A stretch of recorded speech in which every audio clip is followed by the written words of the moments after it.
हे राम।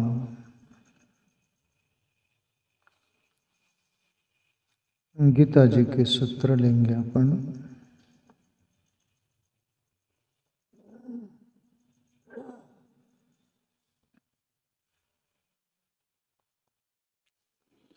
अध्याय 14, श्लोक 11। ये तथा मां प्रपद्यन्ते तान् तथा एव भजामि अयम्। मम वर्तम अनुवर्तन्ते मनुष्या पार्थ सर्वशः। भगवान श्री कृष्ण बोल रहे अर्जुन से, अर्जुन, हे अर्जुन, जो भक्त मुझे जिस प्रकार बसते हैं मैं भी उनको उसी प्रकार बसता हूँ, क्योंकि सभी मनुष्य सब प्रकार से मेरे ही मार्ग का अनुसरण करते हैं।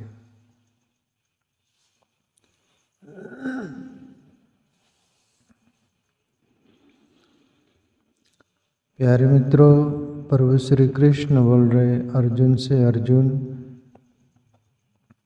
जो मुझे जैसा बसता है मैं भी उसको वैसा ही बसता हूँ।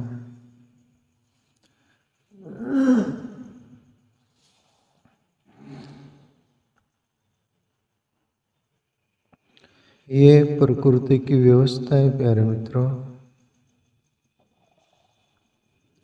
अपन इस दुनिया में भी देखते हैं कि हमारे साथ जो जैसा व्यवहार करता है, जैसा भाव रखता है, जो हमारे प्रति जिस अंदाज में अंतःकरण का भाव रखता है, मानता है, उसी अंदाज में हम भी उसके साथ वैसा ही व्यवहार करते। ये अपन देखते ही कि नहीं दुनिया में। प्रभु श्री कृष्ण बोल रहे अर्जुन, जो मुझे जैसा बसता है मैं भी उसको वैसा ही बसता हूँ। प्यारे मित्रों, परमात्मा को भजने के दो प्रकार के लोग देखने को मिलते हैं। भक्तों में ले लो, साधुओं में ले लो। ये उस अंदाज में लोग बसते हैं परमात्मा को, उनकी जो कामनाएं रहती है वो यदि पूरी हो जाती है तो फिर धन्यवाद देते हैं वो परमात्मा को, और उनके अनुसार उनकी कामनाएं बोलो, उनकी इच्छाएं बोलो, उनके अनुसार सब कुछ ठीक नहीं हुआ, गड़बड़ हो गया जैसे उनके हिसाब से, फिर परमात्मा को उल्लाना देने के लिए कम नहीं, जितना वो भजे थे उससे डबल फिर उल्लाना देते हैं। डबल से 50% बजाता फिर 100% गाली देंगे। उल्लाना मान लो, कोई भी प्रकार का ताना बुना देंगे, परमात्मा को भी ताना बुना देते हैं। ऐसा एक डिपार्टमेंट है दुनिया में। दूसरा, असल में भक्त जिसको बोलते हैं, साधु जिसको बोलते हैं, वो इस अंदाज में रहते हैं, परमात्मा जैसा भी रख के हमारे प्रारब्ध कर्म के अनुसार उसको धन्यवाद ही देते हो। प्रभु, जो तुझ भावे साईं बलि कर, सही सलामती निरंकार। जो तुझे अच्छा लगे प्रभु, हमारी कोई शिकायत नहीं, फरियाद नहीं।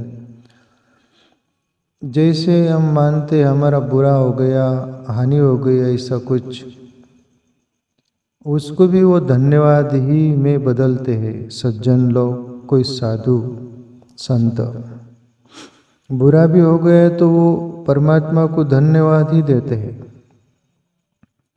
जैसे आपको समझ में आए ये दो डिपार्टमेंट कैसा, मैं एक दृष्टांत दूं छोटा सा जिससे समझ में आए आपको।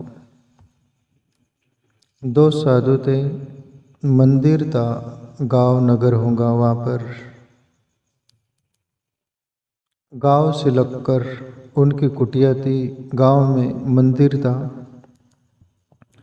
मंदिर में वो पूजा पाठ करते, प्रार्थनाएं करते, ईश्वर को भजते, मानते हैं, बंदगी करते हैं। और कहते कि यही बारिश के दिन होंगे, एकदम आंधी तूफान आया है, बारिश का मौसम वो हो गया। उस आंधड़ में हुआ ऐसा कि उनकी कुटिया आधी उड़ गई। ऊपर खपरेलू था, कवेलू जो बोलते हैं, वो अपनी कुटिया तक पहुंच रहे थे कि उनका आधी कुटिया उड़ गई तूफान में। एक साधु तिलमिला गया, वो आगे चल रहा था और वो हालत देखकर कुटिया की परमात्मा को उल्लाहना देने लग गया। दुनिया के बड़े बड़े बंगले हैं, महल है, उनको उड़ाता नहीं तू। हमारी कुटिया दिखी गया उड़ाने को, हमारी कुटिया पर नजर थी क्या? हम ही मिले थे क्या आपको? जो हम भजन कर रहे, आपको मान रहे, पुकार रहे, सब कुछ कर रहे, हमारे ही कुटिया आदि उड़ा ले गया। ऐसा तैसा अनब सनब परमात्मा को एक साधु उल्लाहना देता है। दूसरा साधु भी पीछे पीछे ही आ रहा था, कुटिया में आए, आधी कुटिया है, बारिश भी शुरू हो गई है। और वो साधु परमात्मा को धन्यवाद देता है, प्रभु धन्यवाद आपको, हमारे पर आपका बहुत प्रेम है, हमारे पर अतिरेक प्रेम है प्रभु आपका। इतना आंधड़ आया, इतना तूफान आया, उसमें आप चाहते हो तो पूरी कुटिया उड़ा ले जाते, पर हमारी रक्षा करने के लिए आपने आधी कुटिया बचा दिया, जिसमें हमारा गुजारा हो जाएगा। प्रभु धन्यवाद आपका, आपका हमारे प्रति प्रेम है। इसको बोलते धन्यवाद से भरा हुआ हृदय। जैसे वो आपद जैसा है, कुटिया आदि उड़ गई, फिर भी धन्यवाद निकल रहा है। और एक वो है साधु जिसके अंदर कृतज्ञता आ रही है। ऐसा ही ये दो डिपार्टमेंट हो गए। तो प्यारे मित्रों, माँ बाप जैसे होते, अपने दो बेटे हैं या दो बेटियां हो, उनसे प्रेम करते हैं, अपनापन रखते हैं। दो बेटे हैं, जैसे एक नास्तिक प्रवृत्ति का है, एक आस्तिक प्रवृत्ति का, एक सज्जन है, एक असज्जन है। एक माँ बापों के साथ अच्छा सलूट करता है, अच्छा व्यवहार सब दुनिया के साथ अच्छा रहता है, और ये खतरनाक है, माँ बापों के साथ भी, दुनिया के साथ भी। पर माँ बाप दोनों की ख्याल रखते हैं, दोनों का जितना उनसे बने उतना फर्ज निभाते हैं, दोनों के प्रति अपनापन रखते हैं। पर यहाँ पर गौर से देखा जाए तो जो माँ बाप को नहीं सता रहा है, माँ बाप को उल्लाहना नहीं दे रहा है, धन्यवाद ही देता है हर परिस्थिति में। और ये कुछ भी कमी खामी उसके जीवन में आ जाए तो माँ बाप को दोष देता है, तुमने हमारे लिए क्या किया, वो ऐसा वैसा उल्लाहना देता है। तो आप जरा सोचिए, माँ बाप कौन से बेटे से राजी होंगे? जो उल्लाहना नहीं दे रहा है, जो समझदारी रखता है कि हमारे लिए हमारे माँ बापों ने जो भी किया हमारे हित के लिए ही किया। इसी अंदाज में परमात्मा को भजने के ये दो विकल्प भरे लोग होते। प्यारे मित्रों, तो भजिएगा तो धन्यवाद ही देगा, जो तुद भावे साईं भली कर वाली बात, सही सलामत निरंकार। उल्लाहना देने से हमारी औकात का पता चलता है, और वो हमारी भक्ति नहीं, हम भक्त नहीं, हम आभक्त हैं। भक्त और आभक्त में फर्क होता है। आभक्त मतलब जिधर बम उधर हम, और भक्त तेरे कांटों से भी प्यार, तेरे फूलों से भी प्यार, जो देना है वो दे दे करतार, तू सबका तारणहार। तो प्रभु श्री कृष्ण वो बात बोल रहे, अर्जुन जो भक्त मुझे जिस प्रकार बसते हैं मैं भी उनको उसी प्रकार बसता हूँ, क्योंकि सभी मनुष्य सब प्रकार से मेरे ही मार्ग का अनुसरण करते हैं। प्यारे मित्रों, जो वरिष्ठ होते हैं, हमारे मार्गदर्शक, हमारे मार्ग के प्रतीक, उनको बहुत मूल्य चुकाना पड़ता है हमारे लिए, हमारे जीवन के लिए। तो प्यारे मित्रों, दूसरा सूत्र लेंगे अपन।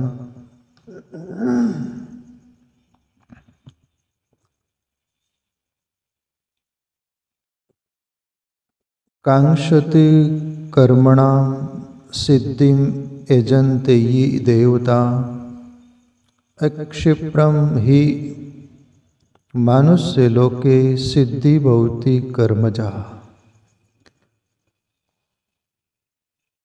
प्रभु श्री कृष्ण बोल रहे हैं, जो मुझे तत्व से नहीं जानते हैं वे इस मनुष्य लोक में कर्मों के फलों को चाहने वाले लोग देवताओं का पूजन किया करते हैं, क्योंकि उनको कर्मों से उत्पन्न होने वाली सिद्धि शीघ्र मिल जाती है।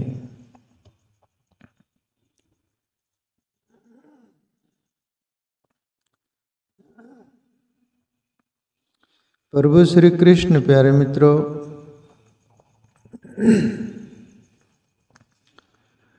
यहाँ पर दो बात बोल रहे हैं, जैसे कि एक तत्व से जानने वाला। तत्व क्या है? जिसको बोलते हैं आत्म तत्व, परमात्मा तत्व, जो हमारे अंदर रहने वाला या सभी ब्रह्मांड में वो तत्व रूप में रहता है, जिसका जन्म भी नहीं होता, जिसकी मृत्यु भी नहीं होता, वो तीनों कालों में एक जैसा रहता है। वो अमीट है, वो सनातन है, वो आदि अनादि से जो का तो उसको तत्व बोलते हैं। जो वो तत्व को अपने अंदर अनुभव कर लिया, उसको बाहर भी वही तत्व दिखाई देता है पूरे ब्रह्मांड में। जब तक वो आंतरिक हमारा तत्व हम न जान ले, तब तक बाहर भी नहीं दिखाई देगा। इसलिए बहुत मायना रखता है, महत्व रखता है, हमारे अंदर उस तत्व को हम खोजने का प्रयास करिएगा।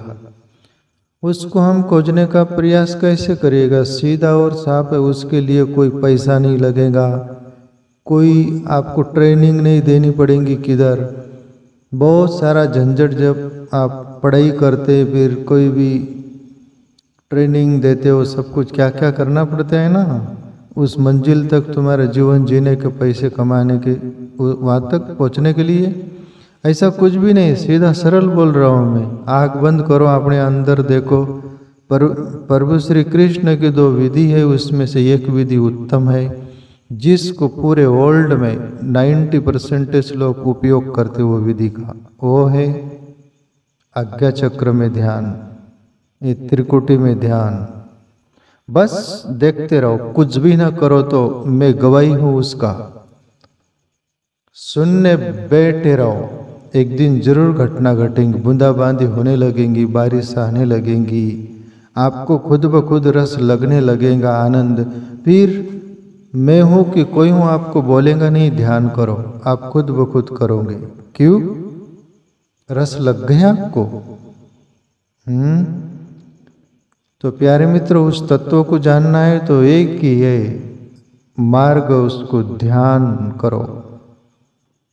आप जो भी कर रहे हो वो भी करो, आपका अंतकरण है, जन्म जन्म के संस्कार है, भक्ति मार्ग है ये।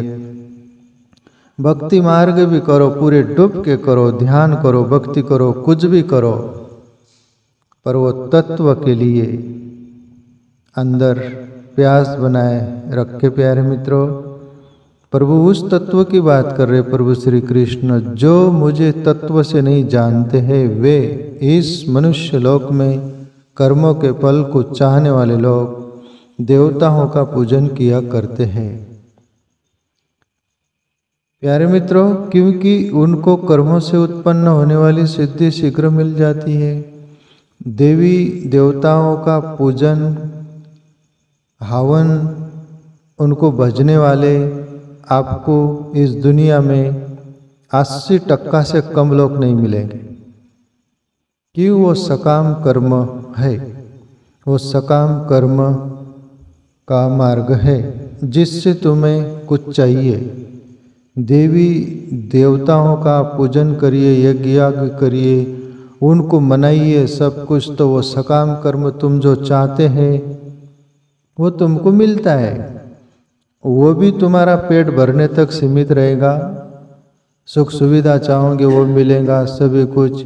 वो नौकरी से ज़्यादा नहीं है। वो भी दो टुक सीधी और साफ बात है। जो तुम नौकरी करते हो ना, किस लिए करते? पैसा मिलेंगे, सुख सुविधा से जिएंगे। ऐसे ही और देवी और देवताओं को आप मनाते, सब कुछ उनको राजी करते, फिर वहाँ से वो फल मिलता है। क्या चाहते हो तुम? सुख सुविधा ही चाह रहे ना? परमात्मा को चाह रहे क्या आप?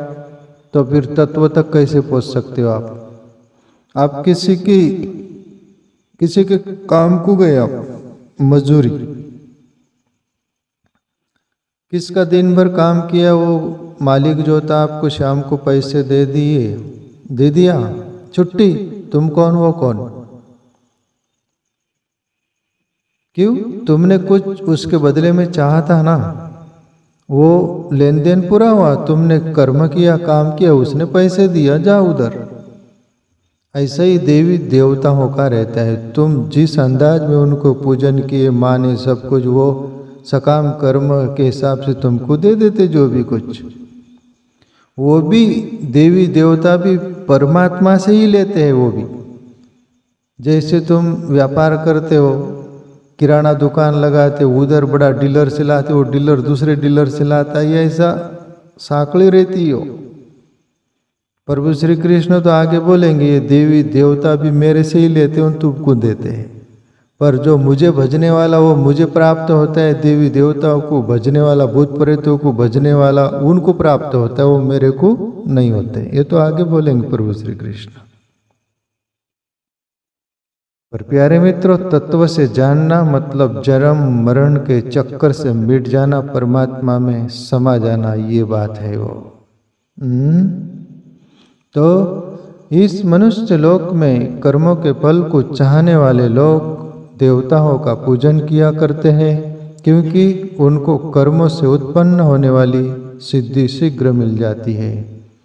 तो प्यारे मित्रों, चाहते ही हो, अरे ये जीवन आज है कल नहीं, यह अभी दिख रहा है, घड़ी बाद नहीं दिखेगा, आज दिख रहा है कल नहीं दिखेगा।